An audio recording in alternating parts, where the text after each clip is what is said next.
Не может быть ограничен доступ журналиста к информации, представляющей общественный интерес, затрагивающей права, свободы и законные интересы граждан. Статья 4. Закон Кыргызской Республики о защите профессиональной деятельности журналиста.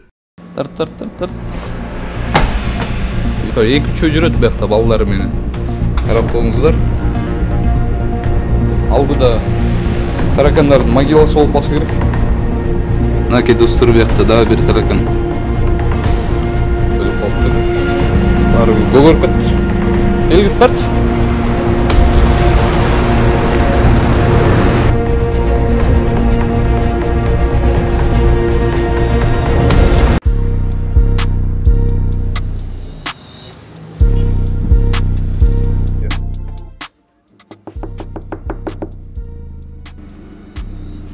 Маға халат беріп қосқыр қыздар. Халат беріп қоспыр.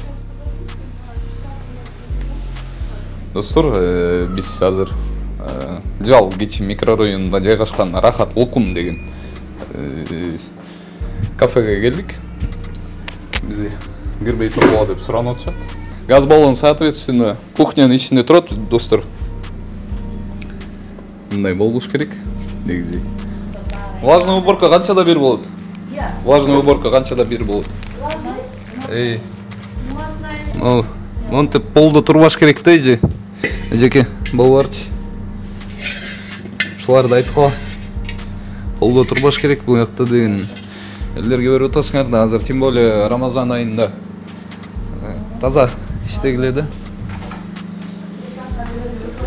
Оке, достор.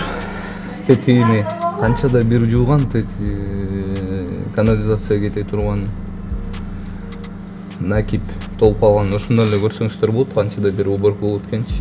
Козгарын экен эже. Козгарында негизи элдер отравление болот да, мынданчы.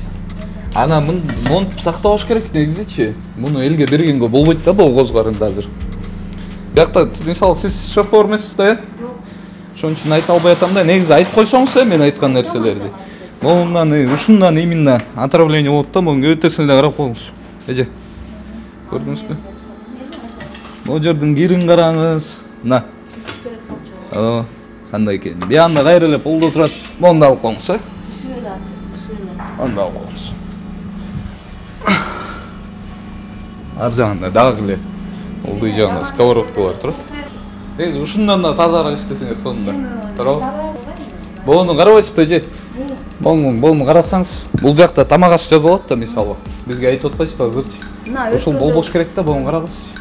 Өткөндө эле аябай эмес. Бул кайра бияка тамак аштын үстүнө чөт да болчу. Тамак аштын үстүнө чөт. Мына бул китайский караңызчы. Эмне деп жазылып турат, мисалы, эч ким билбейт мунучу. Составы эмнеден жазылган, канча температурада сакталыш керек, мөөнөтү канчага чейин эч ким билбейт да. Мына. Бул точно неме эмес, кумурска эмес, бул эмне? Жакыныраак алсаң. Мына биякта дагы бир жөргөмүш жүрөт. Ой, секирип бардат. Бул да үйүнө ордот да. Мына эмне кылабыз эми ашкананын ичинечи. Мына. Эми болот. Ушуларды негизи таза кармаса болот да. Биякта эмне таракандар жүрөт, жоңуз.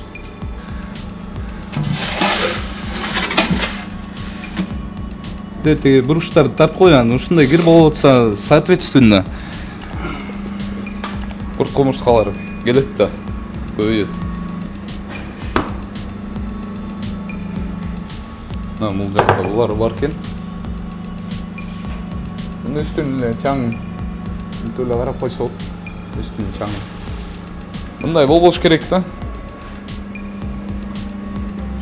Жакта жөргөмүштөр жүрөт го же? Таракан менен немелер. О жерде. Тигине секирип жүрүп, дагы эле секирип жүрүп. Карасаңыз тигине эже. Бир жолу көрүп койбойсузбу эже? Эжекебиз карабайм дейт. Столдордун аркалары, достор, керек экен, бер жагын жуушат экен дагы, тиягын жуушпайт экен да. Арткы беттерин. Бул жак тартып кой. Ушинтип сактаганы пияска эң жакшы нерсе да, өзүнчө отдельно бияка картошканы сакташат экен. жакшы да, бирок ушуну өзүнчө помещение болуш керек, складта ошол жакта сакташ керек, анан ящикке сакташса жакшыраак болмок да. Бирок мунусуна да рахмат. Бул жагы холодильникин. Бул даяр салат экен мына. Бул жагында эле сырой даярдала элек. Шорпа экен да. Эдеке соус окшойт. Үстүнөн тартып койчу.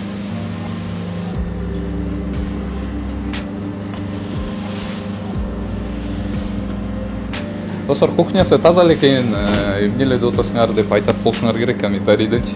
Бирок ошол таза кухнянын дагы талаптарга жооп бергидей кылып кармаса, ал биздин жетишкендигибиз да.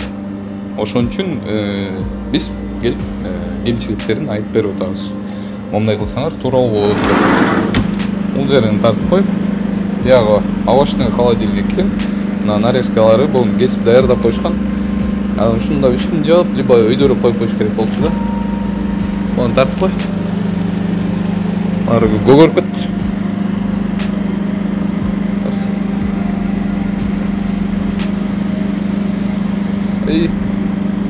Çirip daha gittim. Orada töle salış koyup bir yakatı sakta var. Ошол жерде эле, ошол көгөрүп кеткен ылдый жагында эле ушуну силер жеп аткан салаттардын үстүнө укропту, жусайды сейип беришет да. Мындай болбош керек да. Бул көгөрүп кеткен нерсе деген эң биздин ден соолукка зыян нерсе да көгөргөн. Анан ушул эле ылдый жагында тигил тургандан кийин микроб, бактерия. Яна бурчатка турат, ушу бурчаткалардан кутула албай койдум. Кухняга кирбеш керек да мындай нерсе. Бул жа морозильниктин.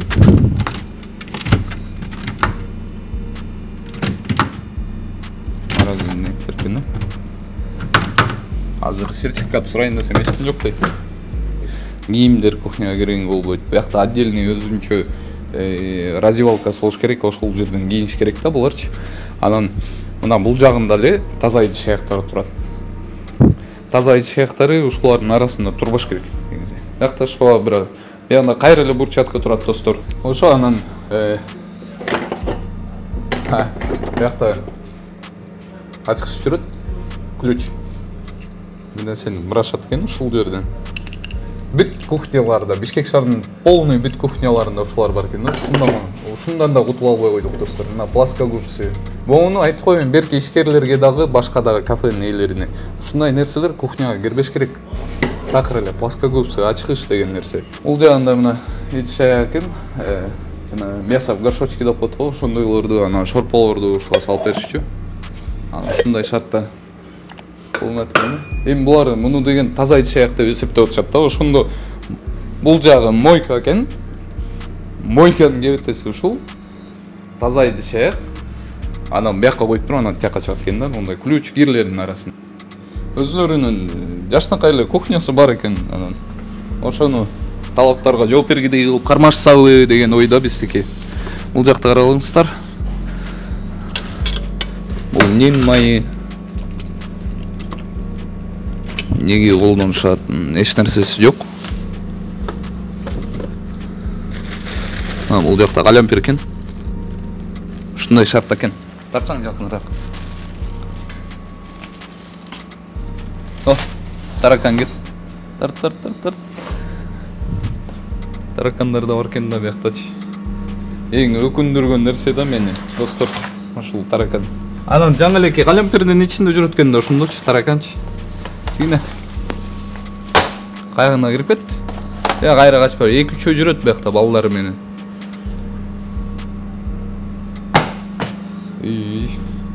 Жиркенип кетем да достор ушундай нерседен. Биякта бирөө өлүп калыптыр, бир таракан.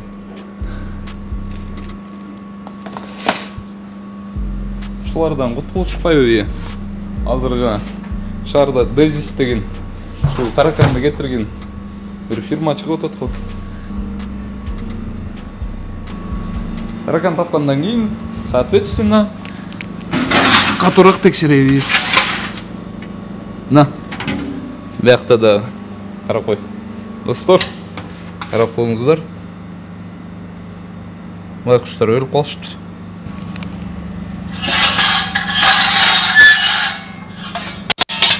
Bunun bari bu üstünde kırışkan büt бар деген жерде жатат, тетиги жерде. Полдо жатат. Алдыда тиги таракандардын могиласы болуп калса керек. Мынакей достор, биякта дагы бир таракан өлүп калыптыр. Көп эле экен негизичи бул жерде. Эже? Сиздин атыңыз ким эле? Айгүл эже, тиги таракандарды көрдүңүз беле? Таракандарды өткөндө да трайт этишкен. Ошо? Ана? Жума сайын да трайт этишет. Көп экен таракандар аябай. Бул жакта. Көп болгондо эми таракандан эмне кыласың аны? Трайт этип алат, трайт. Негизи бул жакта жабыш керек дагы. Айтып койсоңуздар, бияктын ээлеринечи, бул жакта жабыш керек. Анан ошо трайт этиш керек да таракандарды. Мына өткөн жумада эле трайт эткен. Каждый неделе трайт этет. Таракан деген оорун баарын ушул чакырат да, таракан чакырат да. Булар деген өлбөйт да. Аракет кылып эле атабыз, жушуп эле, жууп эле кылсак. Негизи таракан чыккандан кийин эле бүттү жабыш керек болчу бул жактычы. Жаап туруп эле полный дезинфекция кылып туруп, андан кийин кайра ачыш керек болчу да. Ой, жума сайын дезинфекция кылып, жума сайын дезинфекция кылып, дем ала албай араң ушактын баарын эме кылып эле жүрүп, тазалап жыйнап эле. Сиз анда жүрбөшүңүз керек. Биякта жабыш керек алар дезинфекция кылганда. Эми билбейм, анын чоңдор менен сүйлөшпөсөң эле, сепкесе айталы анда эле. Ушул жерден тамак жазала. Мисалы, бул телефондор турбаш керек эжеке. Эжеке неме экен? Бул жак деген просторный, мисалы, жетет, ушулчу. Өзүңүздөргө жетет дейм да, просторный, келин, мисалы, кухняңыздар бар экен. Ушул кухняны таза кармагыла. Бунун аркаларын бүт барын тең жылдырып туруп, генеральный уборка кылгыла. Шефиңерге айткыла, бул таракандар жок кылсын бояктанчы. Мына карачы, келгиз. Мынакей достор. Ушул жакка чейин келишет экен таракандар. Мунун мына бул жагы эле холодильник, эттер турат, элдерге тамак жасап берет. Анан эле биягында монтуп жүрүшөт да таракандарчы. Мен ушундайды көргөндө жаман жиркенем достор. Кыздар, биякта администратор деген жокпу, э? Она к 5 придет. 5 подойдет. Вы скажите ей то, что таракандар менен ошо элдерге тамак жасап бербесин, э? Мынакей достор, азыр биз Рахат Укум деген Жал Кечи районунда жайгашкан кафеге келдик. Анан өзүңүздөр көрдүңүздөр. Кандай экен? Сыртынан жакшы көрүнөт. Карасаң, элгиздарчы.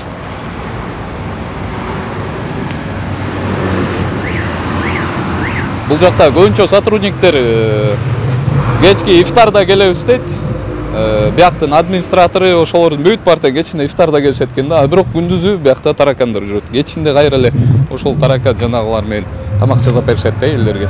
Өкүнүчтүү нерсе да, аябай.